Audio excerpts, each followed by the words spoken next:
Une belle journée de printemps. Sur ce bateau qui assure la liaison avec l'île de Sein, Catherine Collet, son mari et leur fils viennent d'embarquer pour découvrir l'île.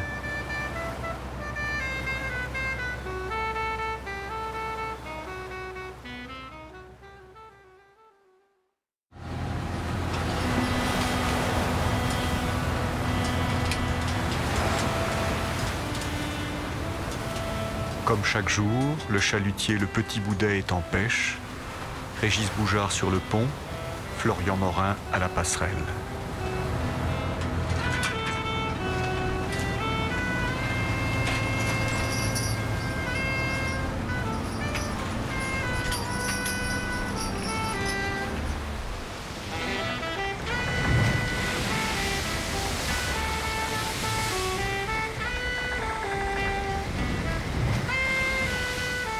Thierry Dubois est l'un des concurrents du 3e Vendée Globe. Parti pour un tour du monde sans escale, il fait route vers le Grand Sud.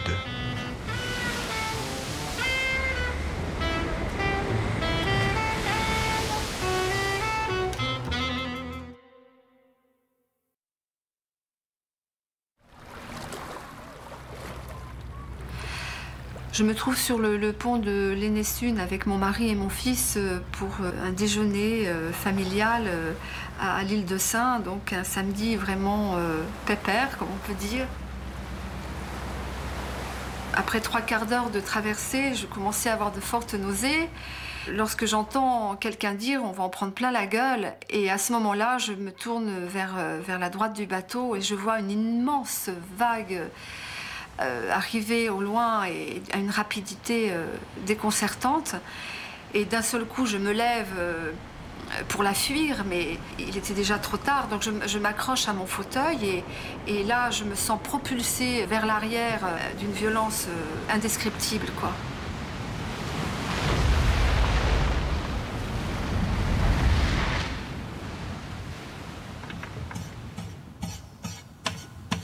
Et à ce moment-là, j'entends des gens crier à côté de moi, etc. Et là, je me retrouve hors du bateau, avec un bateau penché complètement à la verticale, et je me dis, qu'est-ce que je fais là? Qu'est-ce que je fais dans l'eau, quoi?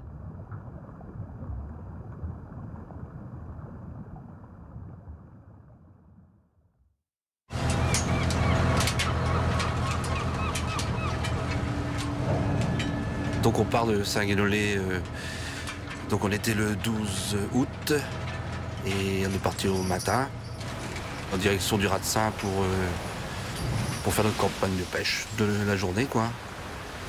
Et puis donc la journée se passe, la pêche est bonne. Et la nuit arrive et donc Régis, tu vas te coucher. Et moi, je prends mon quart normal. Et là, d'un coup, le chalut, le panneau bâbord accroche le fond, quoi. Et le bateau se couche. En quelques instants, il avait accusé 90 degrés de gîte, en fait, quoi. Puisque tu me tombes dessus, je tombe du siège, et j'ai pas le temps de débrayer le bateau, de donner ni un signe de SOS, ni rien. Je te dis, allez, vite, on sauve, quoi. Et on se fait la courte échelle, donc je te fais la courte échelle. Ouais. Arrivé au-dessus, tu m'aides à monter, et on se retrouve sur le côté du bateau. Et là, donc, j'essaye d'attraper le bombard, que j'arrive pas, en fait. Et le bateau continue à s'enfoncer.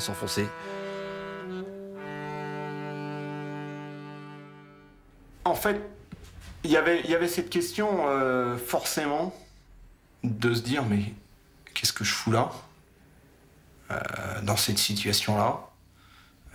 Pourquoi je suis là? Est-ce que c'est vraiment ce que je cherchais? Non, c'est pas ce qu'on cherche. On cherche pas à faire naufrage.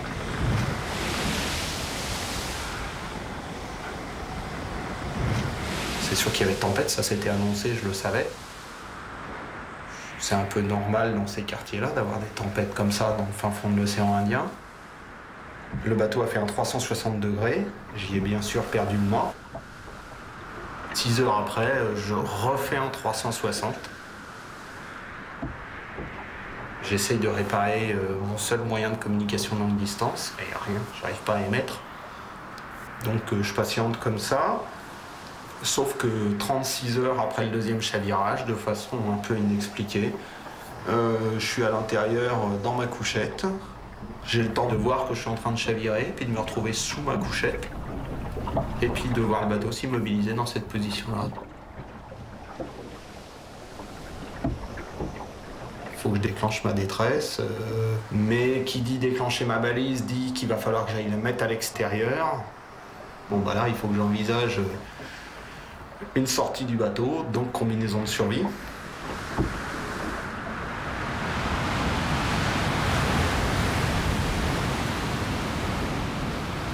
Donc j'y vais, je pousse le radeau devant moi, le container, tout ça c'est déjà amarré, hein, bien sûr. Et puis j'y vais derrière. Et puis là je sors, je me retrouve donc dans l'eau, et que l'eau elle est autour de 2-3 degrés.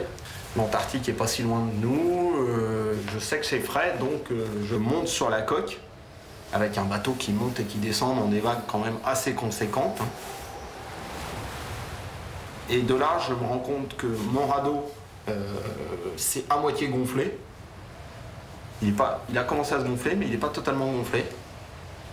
Et la coque du bateau qui est retournée, elle continue à se déplacer, voire à surfer. Quand une vague arrive, elle part, elle surfe. Et donc, le radeau, le conteneur de survie se transforme en encre flottante. Et ça tient pas un quart d'heure. Tac, l'amarrage explose. Et je vois tout mon matos de survie qui se barre. Voilà. Donc là, j'ai tout perdu, à l'exception de ma balise de détresse.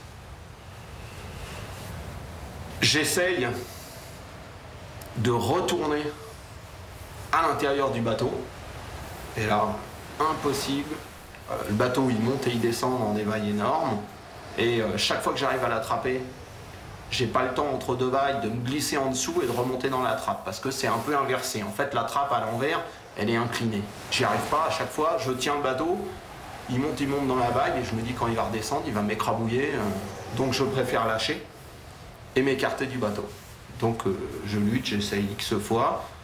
Je remonte sur la coque, mais là, pareil, c'est la lutte. Et là, voilà, je vois bien que je suis dans une situation un petit peu scabreuse, de plus avoir de matos de survie, plus de radeau pour m'abriter, et en même temps pas pouvoir retourner dans le bateau, et en même temps pas pouvoir tenir sur la coque.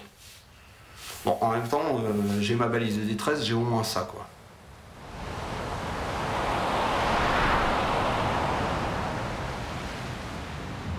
Le monsieur qui est tombé dans l'eau avec moi hurle « Je me noie, au secours !» C'est terrible, j'ai un sentiment d'impuissance à ce moment-là, de ne pas pouvoir l'aider. Je pense que le bateau est en train de couler. Je m'en éloigne au plus vite, avec des tas d'idées dans la tête, tas de pensées. Où est mon mari, où est mon fils? Sont-ils noyés de l'autre côté? Enfin, l'enfer en quelques secondes.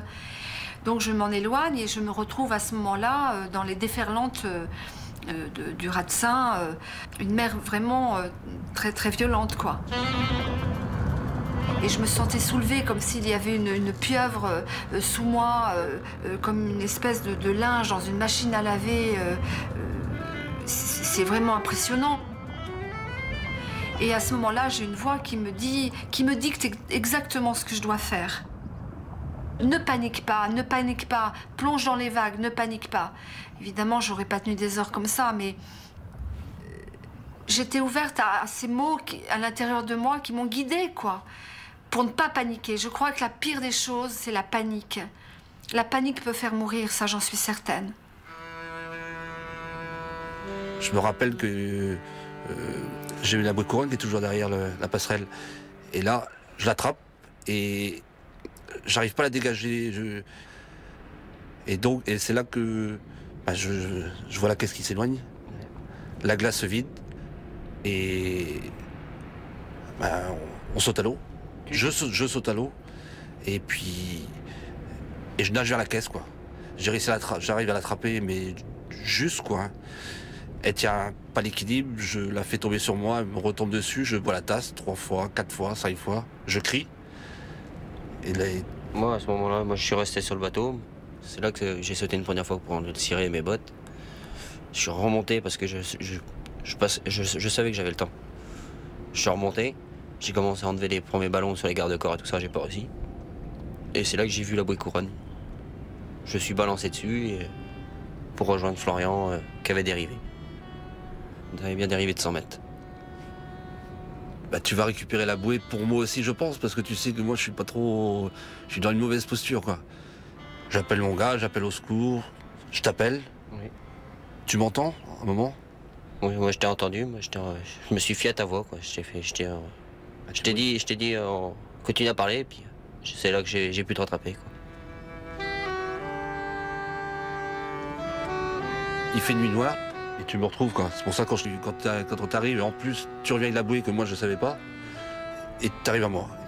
Et tu me passes la bouée. Et quand je t'ai vu passer la bouée, j'ai dit c'est bon. Alors ne sachant pas nager, j'ai la bouée, c'est bon, je suis sauvé. Moi je suis sauvé.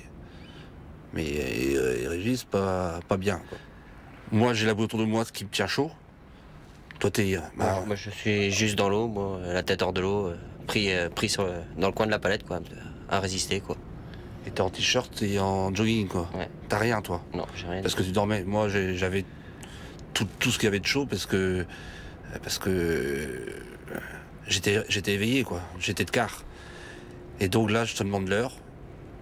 Tu me dis 2 heures. Je dis zut, 2 heures. Je dis combien de temps on peut rester dans l'eau? Tu me dis une demi-heure, 3/4 d'heure. Tu me dis. Je dis c'est bon. La balise s'est déclenchée, le bombard s'est déclenché. Bon, on les a perdus, mais bon, on a la caisse et je dis c'est bon, ils vont nous trouver, quoi.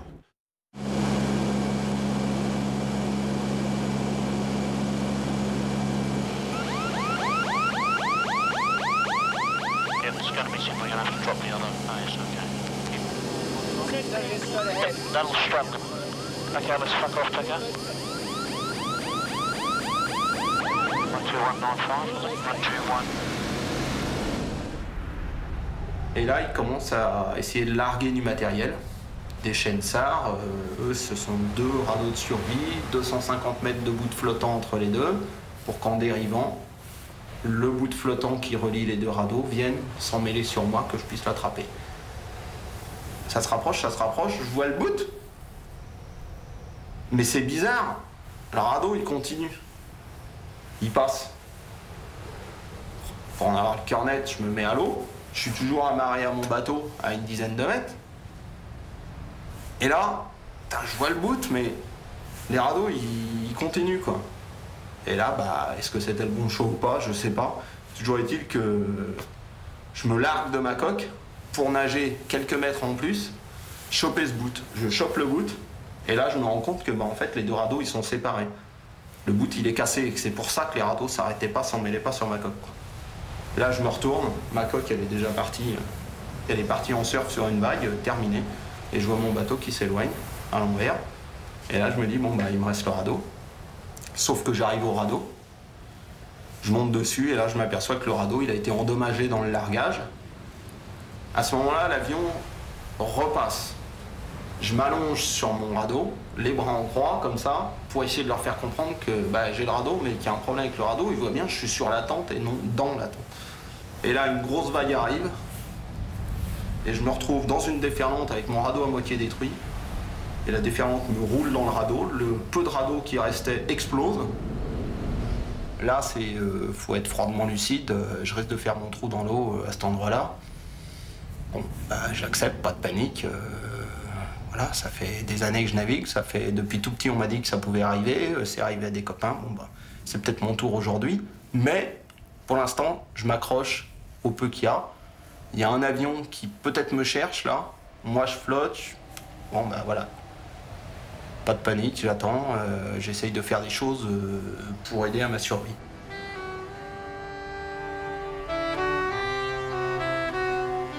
Et là, un beau passage, et je vois une chaîne SAR avec les 2 radeaux qui sortent parfaits, les containers, tout le largage parfait au-dessus de moi.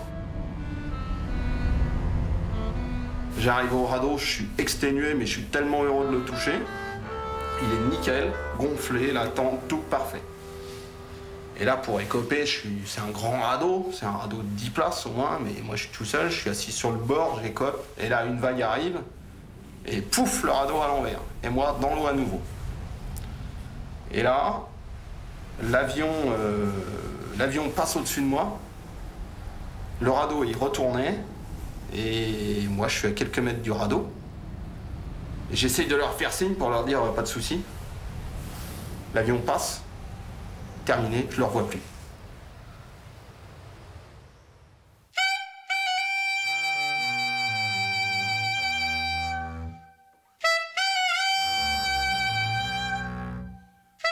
Je plonge à chaque fois dans chaque vague et là je sens que je m'épuise. Je sens à ce moment-là une sorte de lâcher prise. C'est foutu, c'est foutu. Accepte de lâcher. La bataille était terminée et j'avais l'impression vraiment que je partais. Et j'ai vraiment senti à ce moment-là que c'était la fin, quoi. À ce moment-là, la bouée m'est lancée. Un matelot me lance une bouée et j'entends des voix d'encouragement. « Madame, madame, allez vers la bouée, comme un réveil. » Alors j'ai nagé vers la bouée. Et là, je décide de rentrer dans la bouée. Donc je rentre dans la bouée. Et là, je savais que j'étais sauvée, quoi. C'est vrai que je sens l'eau me glacer, mais au début, c'est pas ça que je sens. C'est de m'accrocher à la vie, de ne pas mourir, quoi. Et après, oui, sur la bouée, j'ai commencé à avoir froid. «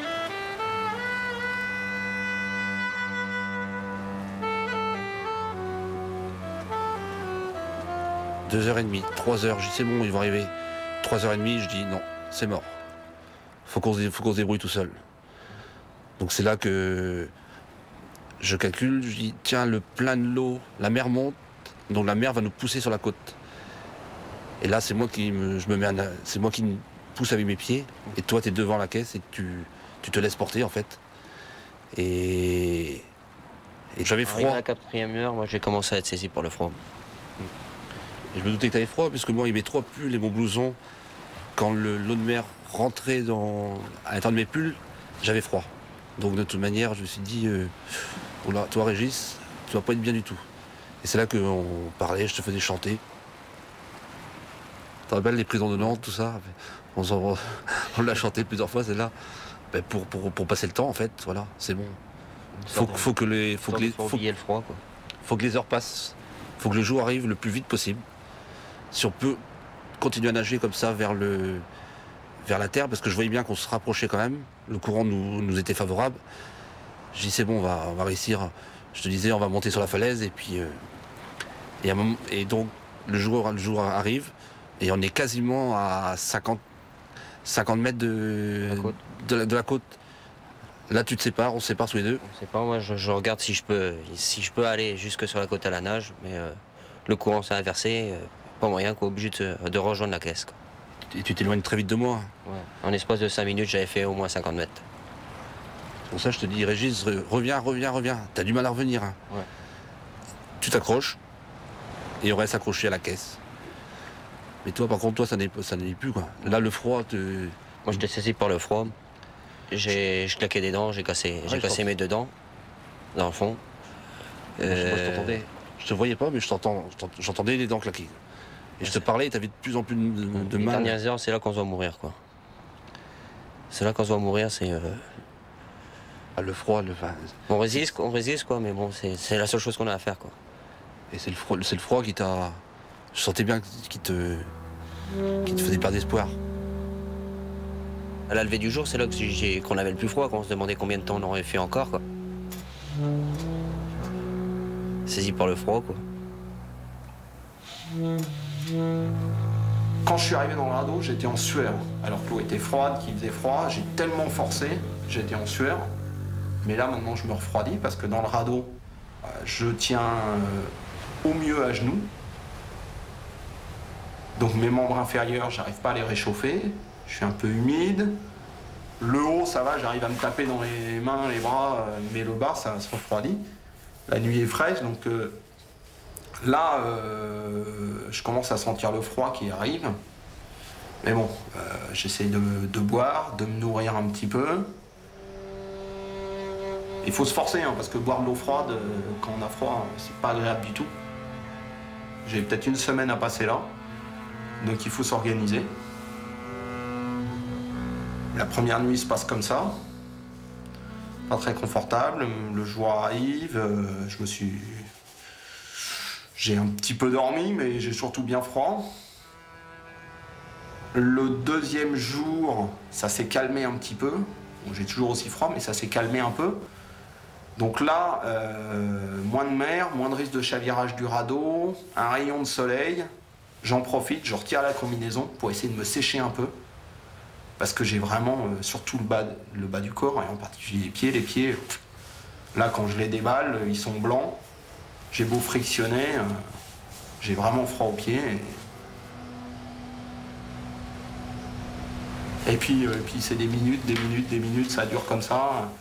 Des vagues, boire un petit coup, essayer de trouver des trucs à faire. Alors, il y a une occupation pendant 3 jours, c'est de vider le radeau, puisqu'à chaque vague, ça se remplit. Un petit peu, pas beaucoup, mais donc écoper, éponger, ça occupe l'esprit. Et ça permet d'avoir une impression, on n'est pas dans l'eau, quoi.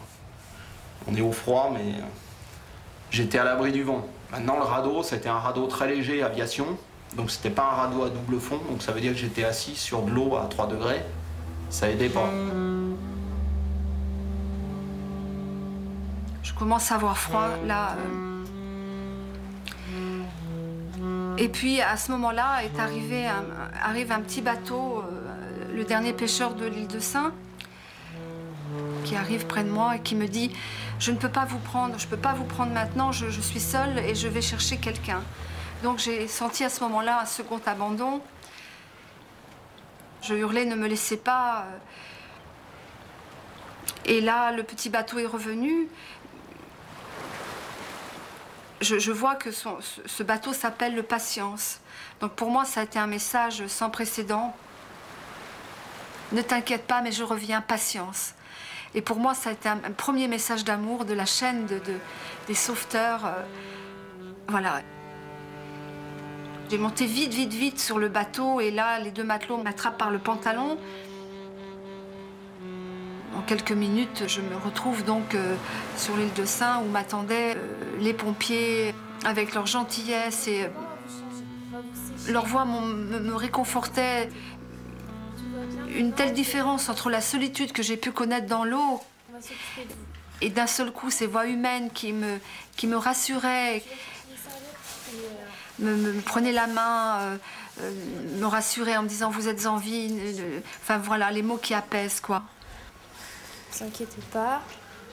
On a prévenu votre famille. Moi, j'étais quand même très affaiblie et j'avais froid, donc je suis descendue assez bas. Certains disent 34, mais peut-être que c'était 35, je ne sais pas combien exactement. En tout cas, ma température était très basse.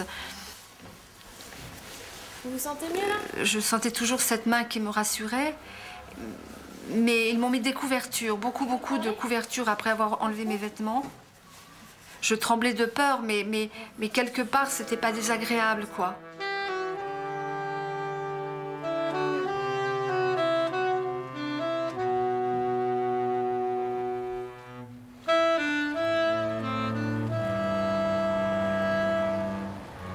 Et donc là, le jour se lève bien, et au loin, je vois le voilier qui se rapproche, tout doucement, qui longe la côte. On a crié pour qu'ils nous voient. Ouais. Haut du bateau, un peu de tout, quoi. Et j'ai vu juste le mât, quoi. C'est là que j'ai dit à Florian, bah, c'est bon, le voilier arrive, quoi. Et moi, je le voyais pas, il était dans mon dos. Et c'est vrai que quand je vois la dame qui est juste là, à 10 mètres, on arrive, on est là, hop. Bah là, c'est même plus sauvé, ça y est, bingo. C'est bon, ça y est. Quelqu'un va nous secourir. J'ai vu le bout de passer à ras de moi, j'ai croché dedans tout de suite. On s'accroche, tu t'accroches derrière. Il n'a pas eu le temps de m'aider à monter à bord. Je suis monté comme un rat. C'était l'instinct de survie. J'ai chopé le rebord du bateau. Je suis monté tout seul à bord. Donc ça, moi, ça a été rapide. Par contre, toi, Moi, j'ai attendu qu'on me vire, moi je pouvais plus. Et j'avais plus de force pour monter sur le bateau, j'ai enroulé le bout autour de mon bras. J'ai fait 3-4 tours et puis j'ai attendu que... J'ai donné un coup de main à notre sauveteur à hisser à bord. Quoi. À m'hisser, ouais. Et puis là, c'est là que tu sautes dans les bras de la dame. Ouais, là, quand je suis monté à bord, j'ai sauté dans les bras de la dame, j'étais trop content, quoi. Trop content de vivre, quoi. Et j'ai été dans les couchettes, c'est là qu'on m'a passé une couette, du café, une crêpe. On m'a bien secoué au niveau du dos pour que je récupère. Mais j'étais bien, je pouvais plus, j'avais plus la force de me lever, quoi. J'avais vraiment froid. Ouais. Je commence à fatiguer. Je commence vraiment à être refroidi. Moi, je pense à tous les récits de montagne que j'ai déjà lus. Les gars qui se sont endormis, qui se sont jamais réveillés pour cause d'hypothermie. Faut pas que je m'endorme. Donc c'est la lutte. J'ai froid. Le jour commence à se lever. Donc le jour de la 3e nuit, là. Et là, plafond bas. Mauvais temps, donc ça je savais. Je sentais bien qu'il y avait du vent et des vagues, mais surtout plafond très bas. Et là je me dis, là, les litroyages, c'est pas gagné au corps. Et un bruit de moteur. Je sors la tête, je l'entends, mais pas de visie. Je tiens bon, là je sens que c'est bientôt le dernier effort. Et le gars effectivement descend et j'arrive à le faire descendre pile poil hop, dans le radeau à côté de moi. Voilà, et là c'est très bref, il me salue et il me demande « You want a lift, guy ?» Et là je lui réponds « Why not ?» Et hop, on est parti.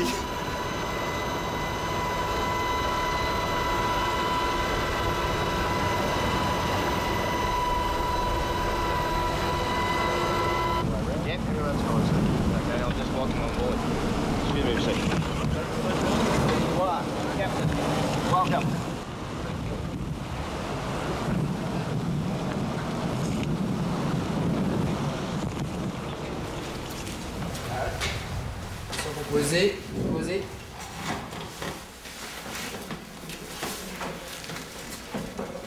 Monsieur, vous m'entendez? Serrez-moi les mains, ouvrez les yeux. Enlevez vos habits. Ils ont pris toutes les précautions par rapport à me laisser allonger. Vous m'entendez toujours, monsieur? Pour pas risquer un afflux de sang d'un coup.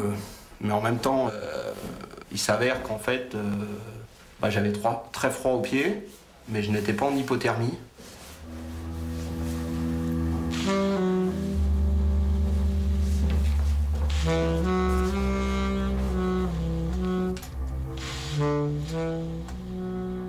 Dans le camion pompier, quand ils ont fait le bilan, t'étais à 33 degrés.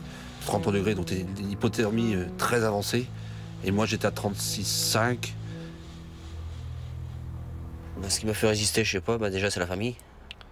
À 24 ans, on a mieux à faire que d'apprendre à notre famille qu'on n'a pas survécu ou il y a un décès. Il y a plein de choses qui nous en font tenir. Il y a la famille, il y a Florian et son gamin. On pense à tout ça, quoi. Et on n'a pas envie d'y rester, quoi. Quand il nous reste presque plus de force, on a comme une dernière pile d'urgence, quoi, qu'on leur fait péter. Et puis c'est là qu'on reprend un coup de motif pour tenir les dernières heures, quoi. En étant ensemble, comme en étant ensemble avec la caisse, tous les deux réunis, on se tient, on se remonte le moral. C'est ça en fait ce qui est important. C'est ça qui nous a sauvés aussi, parce que je pense qu'on aurait été éparpillés. Ça se trouve, on n'aurait peut-être pas été tous les deux à revenir.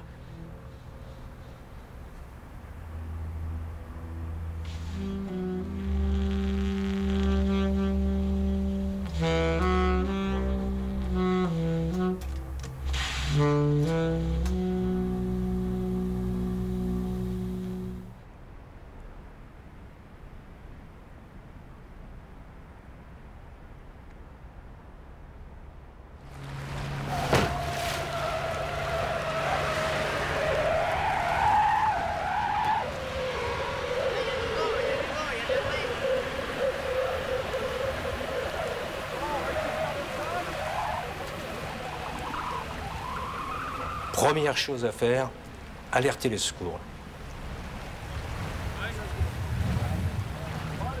Dans l'eau, on peut mourir, mais la phase la plus critique, c'est au moment du recueil, à la sortie de l'eau, et dans les minutes et les heures qui suivent le recueil. Ça, c'est une phase extrêmement importante. C'est la phase de tous les dangers, va-t-on dire. 20 à 30% des naufragés mourraient après le recueil. Les gens qui sont en hypothermie sont des gens fragiles. Fragiles comme de la porcelaine. Les manipuler avec le plus de précaution possible, être très doux avec eux. On aura fait tout ce qu'on aura pu pour recueillir la personne dans l'eau en position allongée. La position debout est nocive pour le cœur. Des phénomènes d'échange de sang chaud et de sang froid entraînent des troubles du rythme du cœur et peuvent désamorcer la pompe cardiaque. Donc position allongée, ne jamais mettre debout. Pas de friction. Ne pas inciter à faire des mouvements, tout ceci pour éviter des transvasements de sang chaud et de sang froid. Ce qu'on doit faire, c'est soustraire évidemment la victime au froid le plus rapidement possible et la porter dans un local chauffé si on en dispose. Déshabiller doucement cette victime, ne pas hésiter à prendre des ciseaux pour couper les vêtements, pour éviter les manipulations, sécher la personne, l'envelopper dans un drap, une couverture de survie, une couverture, et surtout, ne pas oublier la tête et le cou, puisqu'on perd environ 40-50% de sa chaleur par la tête et le cou. Il faut donc ne pas frictionner, surtout pas frictionner les membres, ne pas inciter à faire des mouvements. Il ne faut pas donner d'alcool qui donne une fausse impression de réchauffement. Il ne faut pas de toute façon de réchauffement brutal. Tout ce qui peut être brutal dans le réchauffement peut être dangereux. Être peu interventionniste, bien sûr, parler, réconforter, rassurer, expliquer ce qu'on fait, expliquer ce qui va se passer, ce qui s'est passé avant. Maintenant, on tombe à l'eau. Que faut-il faire? Avant de tomber à l'eau, porter un VFI. C'est déjà un vêtement en soi qui va faire une couche éventuellement isolante vis-à-vis du corps.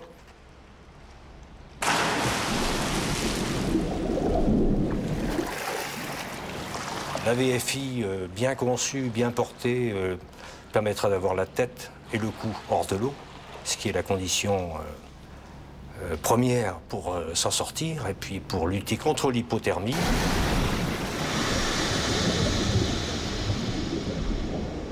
On est tombé à l'eau, on a un VFI, bon, c'est pas perdu, c'est clair. Et là, il y a des questions qui se posent. Est-ce que je dois nager ou pas nager? Bon, ne pas nager parce que, et on l'a bien vu, les marins du Petit Boudet, ils étaient qu'à 50 mètres du rivage.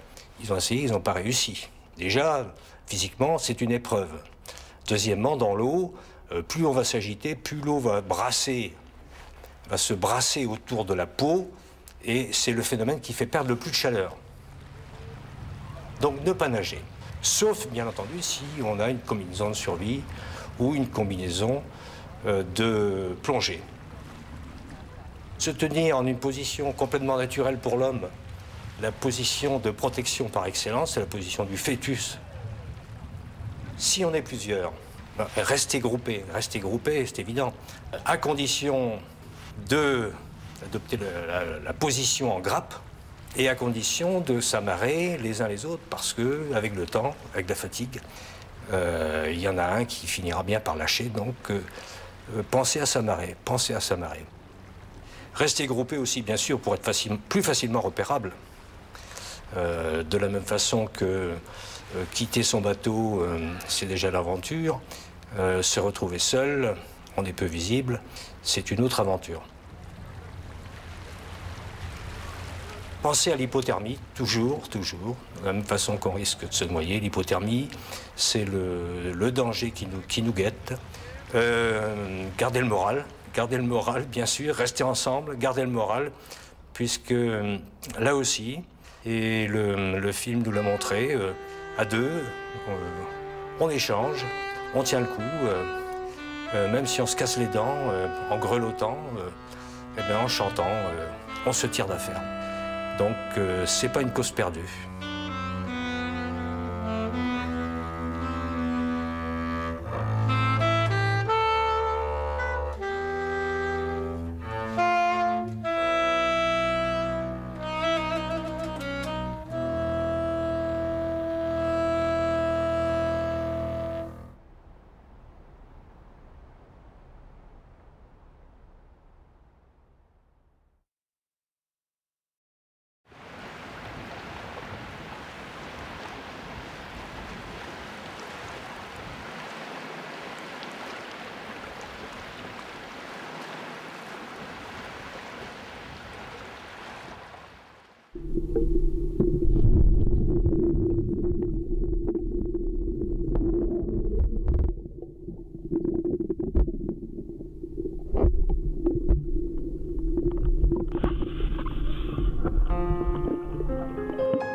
Je suis pêcheur de Brest et pour la coquille Saint-Jacques, on traîne derrière son bateau une drague. Une drague, c'est un triangle en fer que l'on traîne par 10 mètres, 15 mètres de fond, 20 mètres. Et cette drague-là pèse 170 kg. Donc on jette cette drague, on balance cette drague à l'eau et on la traîne pendant 10 minutes. Et lors de la manutention de cette drague-là, il faut faire attention, malheureusement avec l'habitude, on ne prend pas toutes les précautions voulues. Sur cette drague-là, il y a un bout, et ce bout, c'est comme un peu ce bout-là, qui est tombé sur le pont lors de la manutention. Ce bout est tombé comme ça sur le pont, et en balançant ma drague, en faisant la manœuvre pour la jeter à l'eau, mon pied s'est pris dans cette cosse-là, qui a formé une boucle. Et quand j'ai balancé la drague, mon pied est parti avec. La drague faisait 170 kg, j'avançais déjà à 5 nœuds. Mon pied est donc parti par-dessus le bord. Et pour me retenir, j'ai plongé sur le côté du bateau, comme ça. J'avais donc une tension terrible sur le thorax. J'avais donc la respiration qui commençait à manquer. Et au bout d'une demi-heure, la prise commence à lâcher. Vous sentez les picotements, le sang ne circule plus dans la poitrine. Donc je sens que c'est la fin. Et à un moment donné, là, je dis, ça y est, je lâche. Et je suis parti comme une flèche. Je suis parti, j'ai eu contact avec l'eau que j'ai même pas eu la sensation du froid.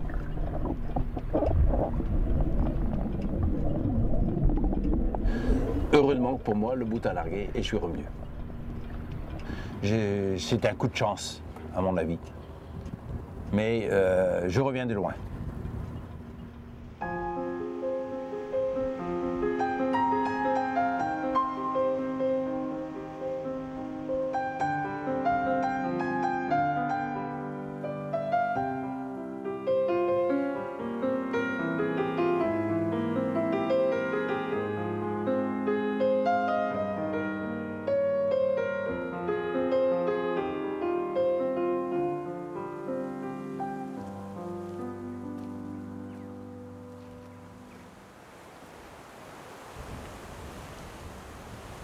Quand je regarde tous ces noms marqués sur cette stèle de Péry en mer, ça me rappelle tous ces gens qu'on a connus sur les quais, sur les bateaux, qu'on a connus plus ou moins bien, mais on a quand même encore tout leur visage en tête.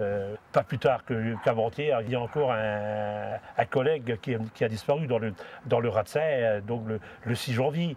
Ça fait 3 ans, le 6 janvier 2002, disparaissait Gilbert Le Gall et puis André Lelay, on peut dire dans les mêmes conditions.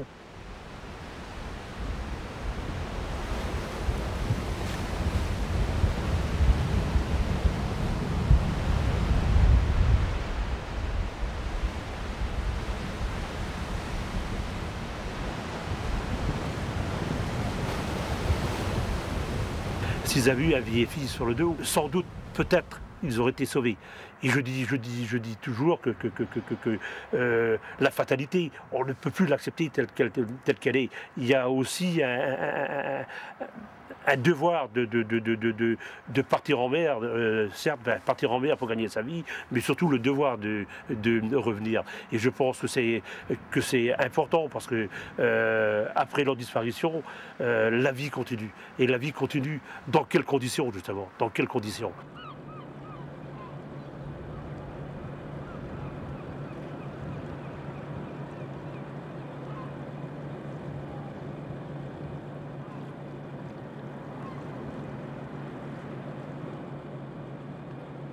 Alain nous a quittés un jour de novembre, il y a maintenant 2 ans, c'était en 2003.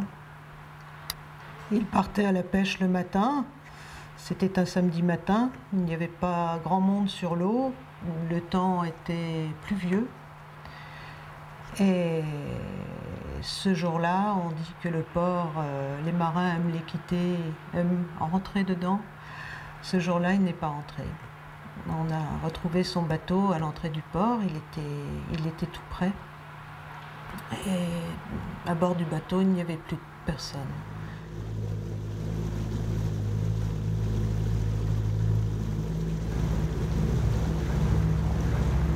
À mon avis, enfin, ce qui s'est passé, si tu veux, parce que moi j'ai refait son cap après pour voir réellement, enfin pour essayer de voir ce qui s'était passé, quoi. Et donc il devait être à l'arrière, apparaître ses filets, et puis assis sur... et il a tapé la bouée que tu vois là, quoi, hein, qui a explosé. Il y avait quand même un choc assez important sur l'avant, donc c'est-à-dire qu'il a dû taper assez violemment la balise, là. Et ensuite, lui, il a dû tomber là, quoi.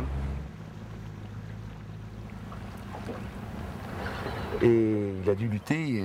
En plus, il avait une tenue complète, c'est-à-dire le bas jaune et puis le haut jaune, ainsi que les bottes, dans une eau, en plus, au mois de novembre, qui est froide, qui fait 8-9 degrés.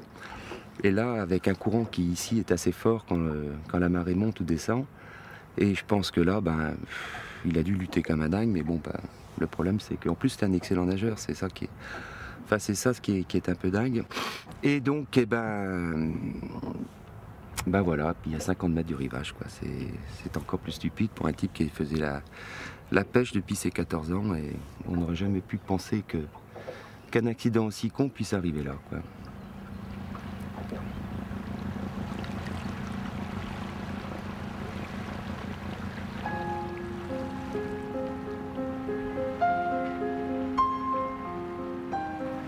Il est né marin, ce garçon. Il est né marin. Dès qu'il a pu aller en mer avec son père, il est parti. Il avait ça dans le sang, il avait ça dans les tripes. Et puis après, carrière classique de fils de pêcheur, école de pêche, patron pêcheur.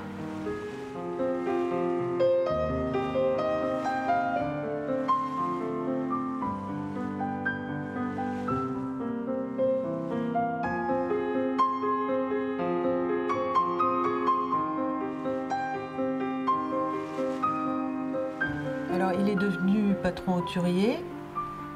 Il avait un bateau qui s'appelait le Fidji. C'était quelqu'un qui marchait bien. Mais qui marchait bien, ça voulait dire qu'il bossait beaucoup. Donc, il était, somme toute, relativement très peu à terre. Et son souhait le plus cher, à l'arrivée de la quarantaine, c'était de voir grandir ses enfants. Il lui manquait un maillon, là, il y avait quelque chose qui n'allait plus. Donc il a décidé de vendre son bateau hauturier et de commencer la petite pêche tout seul.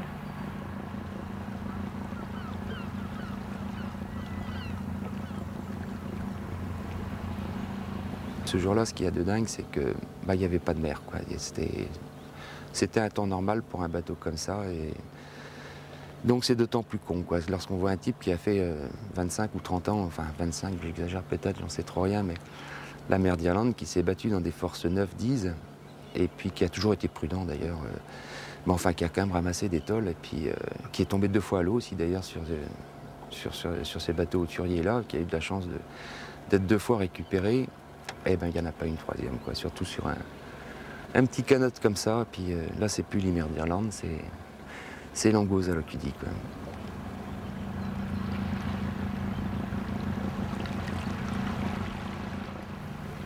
Le plus dur étant pour nous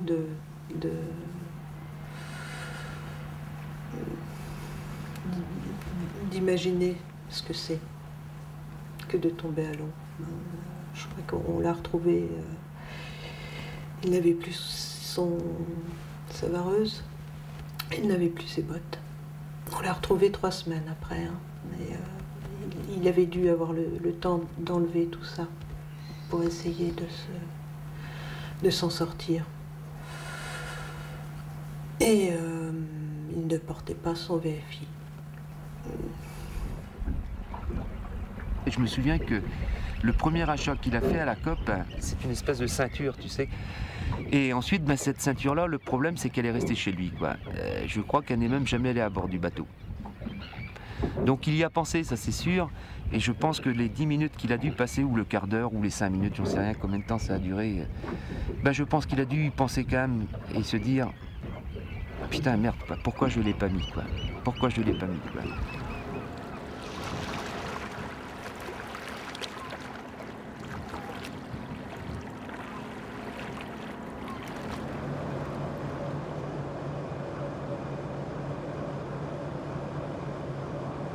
Le marin pêcheur, il a son honneur, il a sa fierté. Pendant longtemps, c'est vrai que le fait de se promener avec un gilet flottant sur le dos, c'était quelque part passer pour un plaisancier, passer pour un touriste. Ah ben, je dis que non. Il faut faire changer ces mentalités-là et au contraire dire, voilà, ce marin, il est fier de porter son VFI. Et il faut que ces marins-là soient fiers de le montrer. Tout ça, ça existe. Quand ça n'existe pas, si ça n'avait pas existé, on l'aurait demandé. Ça existe. Ça existe.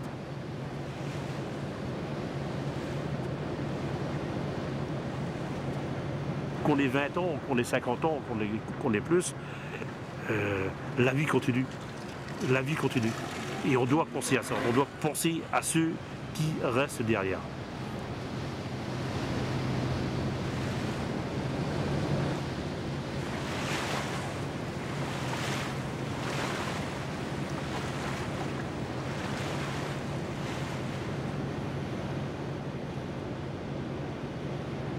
Jeune, déjà, j'étais marqué par la disparition d'un copain.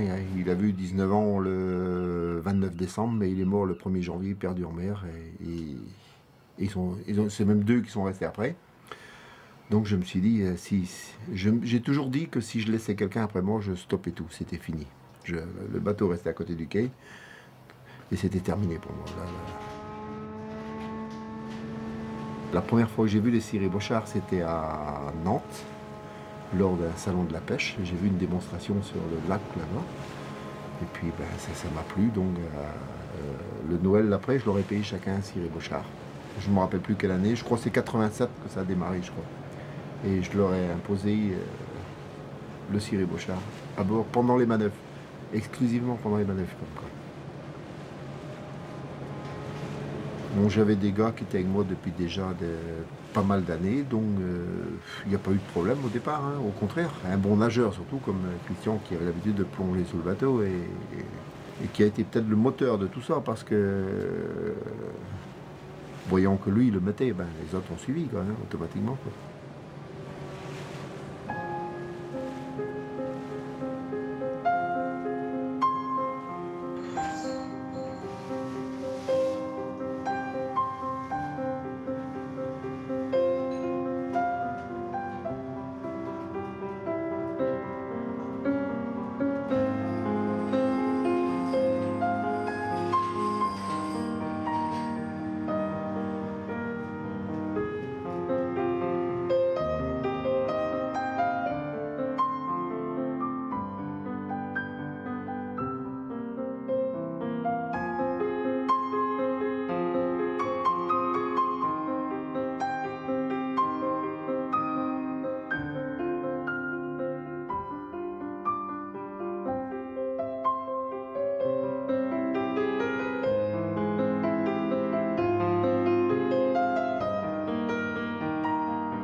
De voir tes gars porter un tel matériel, c'était sécurisant, quoi, parce que bon, ramener tes bonhommes à terre. Hein. C'est pas tout les envoyer en mer, hein.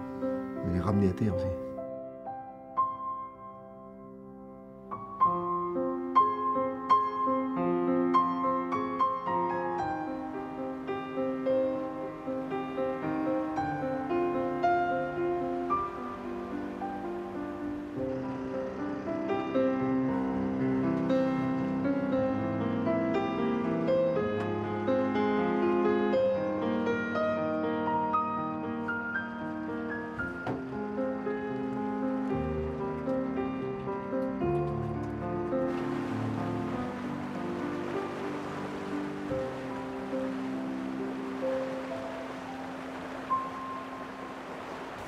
Nous sommes ici à Pointe-du-Vent, un endroit qui est magnifique,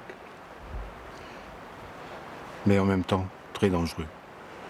Aussi, je pense que pour mes collègues, il faudrait qu'ils puissent porter le vêtement de survie et l'avoir en permanence sur le dos, parce que les risques sont là et ça peut se produire, on ne sait quand.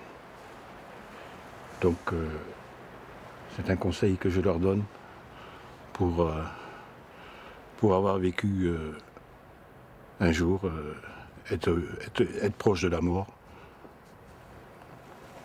en étant balancé à l'eau, avec, heureusement, que j'avais mon ciré flottant, ce qui m'a permis d'être là encore à l'heure actuelle pour vous raconter mon histoire.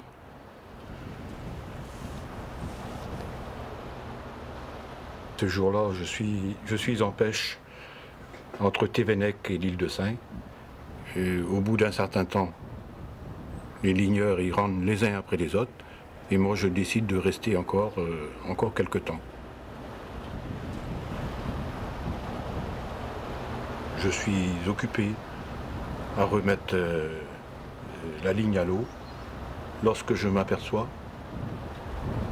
qu'un chalutier est tout proche et est prêt à me rentrer dedans. Je saute sur les gaz, mon bateau il fait un bond et j'essaye d'échapper, mais trop tard. Trop tard, je suis pris sous l'étrave du bateau et je suis projeté à l'eau. En même temps, je suis pris par la ligne qui était à l'arrière de mon bateau et l'hameçon me rentre dans le nez et me déchire le nez. Pendant ce temps-là, le chalutier il s'éloigne et moi je me retrouve à nager. En calculant le cap pour faire route sur Thévenec, qui me semblait le point le plus probable pour pouvoir me mettre sur un rocher. Au bout d'un moment, je vois le chalutier qui revient et je suis récupéré.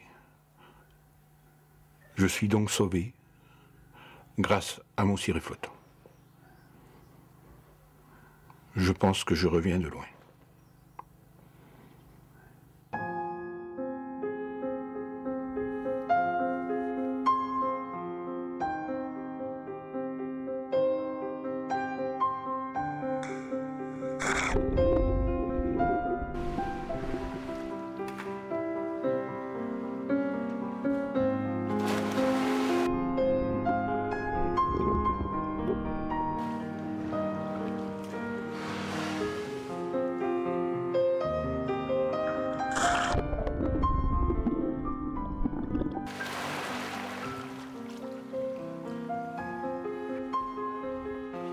Les premiers temps, quand j'ai eu la VFI, je le portais, moi aussi, hein. J'ai fait la connerie, je le portais que quand il y avait du mauvais temps.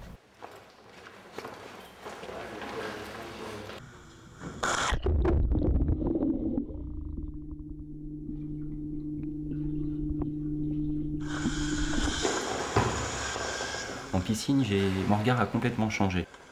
Ça m'a permis de tester différents matériels et savoir ce qui est vraiment adapté à ma personne et à mon métier, quoi. C'est vrai que c'était plus le vêtement, comment il réagit, et moi comment je réagis aussi avec le vêtement.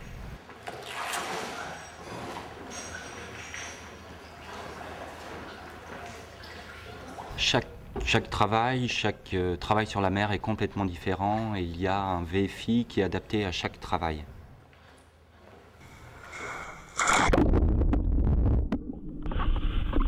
Vraiment, il y a plein de choses et c'est vraiment à nous de choisir, quoi. On nous met des outils à disposition, maintenant à nous de les choisir.